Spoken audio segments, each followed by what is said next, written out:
अगर ऐसा हो जाएगा तो उत्पादन बढ़ जाएगा। तो हमें एक्चुअली करना क्या है, उत्पादन को बढ़ाने में जो भी कोई प्रक्रिया या कार्य सहयोगी हो सकता है उसमें इंप्रूवमेंट करना है। और जैसे उत्पादन का मूल्य बढ़ जाएगा तो राष्ट्रीय आय, प्रति व्यक्ति और इकोनॉमी की ग्रोथ, तो ग्रोथ बढ़ाने के लिए मल्टीपल ऑप्शन हमारे पास। नहीं क्लियर हुआ? आगे क्वेश्चन बनेगा मेंस का, जो कि संभावित क्वेश्चन है मेरे हिसाब से। ये तो आप समझ गए, ग्रोथ के बाद ही अगला क्रम आएगा। भाई ग्रोथ के बाद हमें भूखमरी, गरीबी, इन समस्याओं को कम करना, तो हम क्या पाएंगे?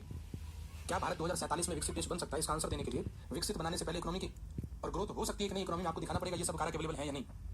कुछ समझा? आपको दिखाना पड़ेगा भारत में बचत दर कितनी और कितनी संभावना है, भारत में श्रम कितने हैं, उसमें से अकुशल कितने हैं, इसको अगर कुशल बना दिया जाए तो कितनी ग्रोथ बढ़ सकती है।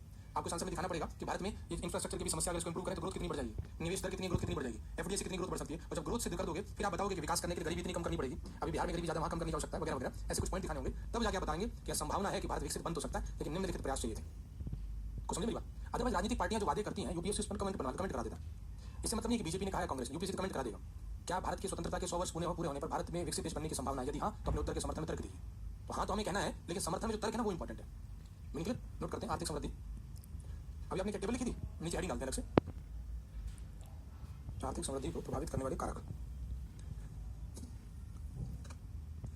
देखिए फर्स्ट पॉइंट, बचत दर एवं निवेश दर, बचत दर एवं निवेश दर। दूसरा, श्रम की कार्यकुशलता, श्रम की कार्यकुशलता। थर्ड पॉइंट, व्यापार सुगमता। नेक्स्ट, संसाधनों की गतिशीलता।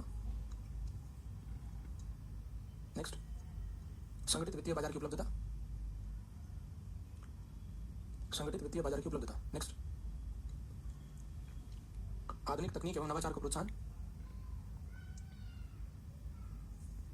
आधुनिक तकनीक एवं नवाचार को प्रोत्साहन। नेक्स्ट, राजनीतिक स्थिरता, राजनीतिक स्थिरता। नेक्स्ट, विदेशी निवेश को प्रोत्साहन।